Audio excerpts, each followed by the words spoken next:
We continue now at the top of Daf Samech Aleph and Mesechet Kesuvos. This is Kesuvos Daf 68a. On the previous summer, Rabbi Chanina's wife told him that the money they were giving to this poor person, the poor person doesn't really need the money.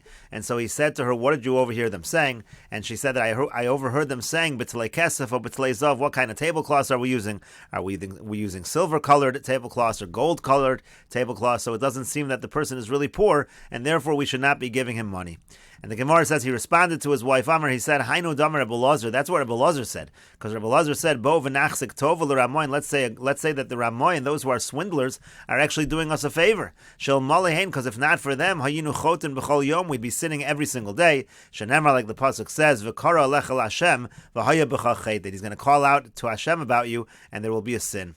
Rashi over here says, "Hayinu chotim shanu malimim ayin min ha'aniyim," because we're closing our eyes, we're hiding our eyes from the poor people. But now that there are swindlers, we can just say, "Haramoim gormim lanu." It's the swindlers that are causing us not to support the poor, and that becomes an excuse for us. And the Gemara continues, V'tani Rabbi Chia bar Rav midifti, and Rabbi Chia bar Rav from Difti taught, Rabbi Yoshua ben Karcha Omer, Rabbi Yoshua ben Karcha says, Kol hamalim einov min tzedakah, anybody who hides his eyes and does not give charity, ki'ilu oved avodas kochavim, it's as if he is serving idols. Ksiv hacha, the pasuk over here says, Hishamar lecha penya davar im levavcha b'liyal. It talks about the tzedakah, and it uses this language of b'liyal. U'chsiv hasam yatzu anashim b'nei b'liyal, and the pasuk over there also uses the word b'liyal, and it's talking about a situation of avodah zara, ma'alahalan avodas kochavim, afkan avodas kochavim. Just like over there, we're talking about avodah zara. So too, when we're talking about not giving the poor person money, we are also talking about it. We're also comparing it to avodah zara. And the Gemara continues, Tanu Rabbanon, the rabbis taught, Hamesame Esenov, Hametzaves, Bitanov, Hamekapeach, Shoko. Let's say somebody pretends he's blind in order to collect tzedakah, or somebody pretends his stomach is bloated in order to collect tzedakah, or somebody pretends that his leg is crushed in order to collect tzedakah. Eino nifter min ha'olam ad sheyavo lidei kach. He won't leave this world until those things actually happen to him. And similarly, Hamekabel tzedakah ve'ein tzarech lekach. Let's say somebody accepts tzedakah, but he doesn't really need it. Sofo eino nifter min ha'olam ad sheyavo lidei kach. In the end, he's going to leave this world and he will need it, he will become poor. And the Gemara continues, Tanan Hassam, we learned in a mission over there, Ein mechayveno so limchor es beiso, we do not obligate a person to sell his house, ves klei tashmisho, and his kalim, his utensils. Case over here is talking about, the Mishnah says that if a person has 200 zuz, so then he's not allowed to collect leket shich and peya. But how do we calculate that 200 zuz? So the Mishnah is saying it goes by his cash. We don't say that we take his house and tell him you have to sell your house and sell your kalim, and then if you have 200 zuz, then you're not allowed to collect. No, he's allowed to keep his house, he can keep his kalim, and if he doesn't have 200 zuz in terms of actual cash, so then he's allowed to collect leket shich and peya. And the Gemara says velo, but is that really the case? Do we not obligate him to sell his property? V'atanya, but we learned in a brayso, mishtamish b'chlei zav. Let's say the person is using golden kalim, yishtamish b'chlei kesef, he should use silver kalim. B'chlei kesef, if he's using silver kalim, yishtamish b'chlei nechoshes, he should use copper kalim. In other words, it seems to be saying in the brayso that he does have to sell off his kalim in order to have that money, and then we won't necessarily give him the leket shich and peya. And the Gemara says, Amar Rav Zvid says, Lokash, it's not difficult. Ha b'mita v'shulchan, ha b'kosa sukaros. It depends what we're talking about. If you're talking about a bed and a table, and in the other case we're talking about cups and plates, and by the cups and plates, so there we're not going to obligate it, we're not going to force him to sell it, but by the meat and the shulchan we'll force him to sell. And the Gemara says, Ma'ishna kosa sukaros to lo, but what's the difference that the cups and the plates you're not going to make him sell? Do Amar misili, because he says the other kind, the inferior kind, are disgusting to me. Mita v'shulchan nami, he could say the same thing by a bed and a table also. Amar, he'll say, Lo makabeli lovi, this is not something that's acceptable to me. So why would we make a distinction between mita and shulchan and kosos and ka'aros? And so the Gemara says, you're right. Amar Rava Breda, Amar Rava Breda, Rava, the son of Rava says, but we're talking about something like a silver comb, something that is an item that is not a necessity. So that we're going to force him to sell, but something that's a necessity, even if he has a higher quality necessity, that we will not make him sell. And the Gemara continues with another answer of Papa. Rav Papa says, Lokash, it's not difficult. Kan kodem sheyavuli de giboy. In one case, we're talking about before we're collecting from him. Kan liachar sheyavuli de giboy. In the other case, we're talking about after we are collecting from him. Rashi over here says, Kan kodem sheyavuli de giboy. Haditanan ein mechayvin. When we say he's not obligated to sell his items and we're only evaluating based on the cash that he has, mei karakai, that's talking about from the beginning when he wants to collect leket shich and peya.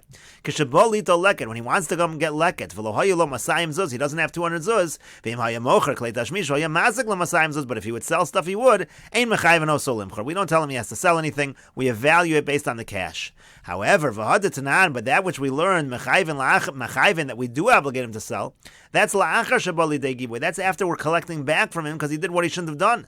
La'achar shehevi atzmo lidekach shebezdin goven heimenu. In other words, he brought himself to a situation where Bezdin now has to collect from him. Kagon shahayalo masayim zuz. For example, he had 200 zuz. V'nata leket shechum upeya, and he took leket shechum peya. V'noda sha'asher haya. Then we find out that he really has money. So Bezdin boin v'goven heimenu. Now Bezdin has to come and collect from him mashanata what he took. V'yemein lo kadei l'shamlim. If he doesn't have what to pay back, that's where we say mocher klei tashmish hayikarim u'mishtamish b'pechusim. That's when we say he has to sell the things that he uses that are a little more expensive, and he has to use the inferior quality. And the Gemara continues with the Mishnah, Yisoma shehisiyasa imo achel. Let's say you have a situation of an orphan girl. She doesn't have a father, and her mother or her brother marry her off. Midaita, and it's done willingly. It's done with her knowledge. V'kasvu b'meyo b'chamishim zuz, and they give her a dowry of just 150 zuz.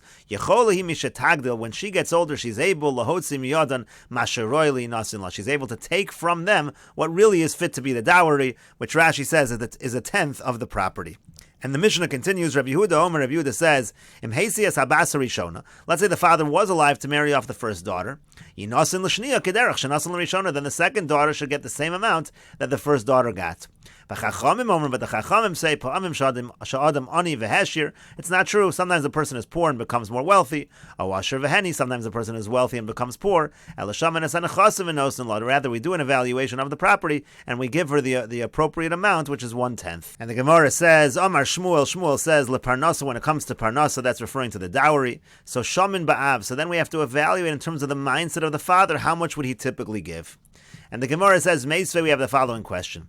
Habonos nizonos u'misparnasos minichsei avi. And it says that the daughters, they get mizonos and they get parnasa from the property of their father. Keitzad, how so? Ein omrim, we do not say, ilu avia kayam kach v'kach hayanosin la. That if the father was alive, this is what he would give to her.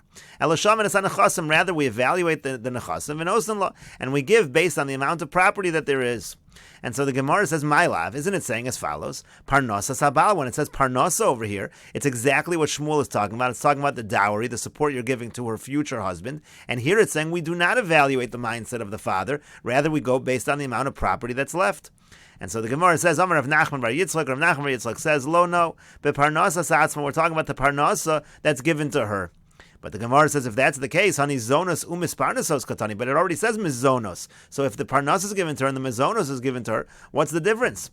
So my love, doesn't it mean achas parnasas habal v'achas parnasas atzma? The word parnasa would include the parnasas habal as well as the parnasa of herself, meaning it would mean the dowry.